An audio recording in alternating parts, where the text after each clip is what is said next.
পবিত্র ঈদুল আজহা উপলক্ষে সময় সংবাদের বিশেষ আয়োজন ক্যাটেল ফার্ম। আজ আমি থাকছি মোহাম্মদ শফিকুল আলম।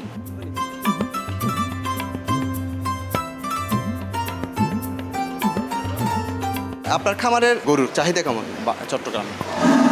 চাহিদা তো অনেক, চাহিদা বেশি সবগুলো মানুষ। আমি চাই যে সব বড় গরু জবাই করতে, কিন্তু হয়তো ক্রয় ক্ষমতা বাইরে চলে গেলে তো পারি না, সেই জন্য।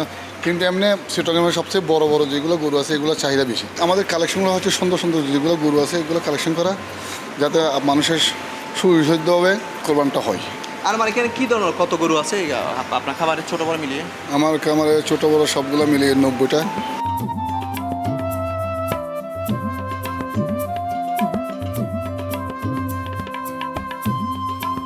খামার করার পেছনের গল্পটা কি, যে কেন এটি করতে গেলেন এই খামারটি, আমাদের একটু যদি বলতেন।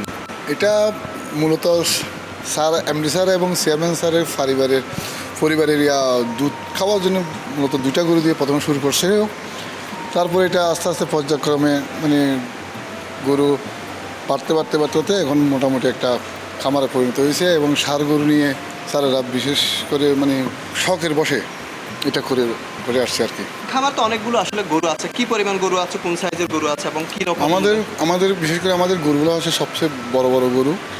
এখানে সাইওয়াল, নেপাল, ব্রাহ্মা ক্রসও আছে। সবগুলো লাইফ ওয়েটে প্রায় 800, 900, 1000 কেজি আছে।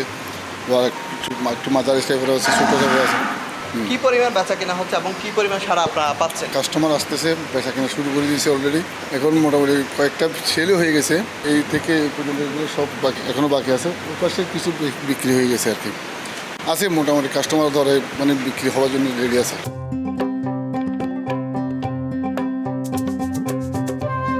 পশুর জন্য কী ধরনের সুব্যবস্থা আপনারা এখানে রেখেছেন? আমাদের পশুগুলা সকাল এবং দুপুর রাত্রে 3 বেলা গোসল করাই। আপনার পর্যাপ্ত পরিমাণে ফ্যানের ব্যবস্থা আছে প্রত্যেকটা গরুর। 2টা গরুর মাঝখানে একটা ফ্যান। তারপরে নিচে আপনার প্লাস্টিক রাবার ম্যাট দেওয়া আছে, যাতে গরু শুতে এবং উঠতে কোনো পায়ের ব্যথা ট্যাথা না লাগে মতো।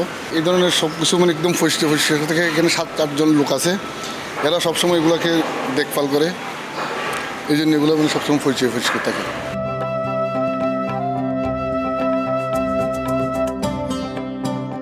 এখানে অনেকগুলো গরু আছে, এদের সেবার জন্য আপনারা কি কি ব্যবস্থা এখানে রেখেছেন আমাদের একটু যদি বলেন। আমরা সকালে একবার গোসল করাই, দুপুরে একবার করাই, রাত্রে একবার করাই। এবং চারিদিকে যে গোবরগুলো হয় এগুলো বিভিন্ন জায়গায় বালতি আছে, এই বালতিতে আমরা সাথে সাথে তুলে ফেলাই, যাতে করে কোনো রোগ জীবাণু ওদেরকে আক্রান্ত করতে না পারে।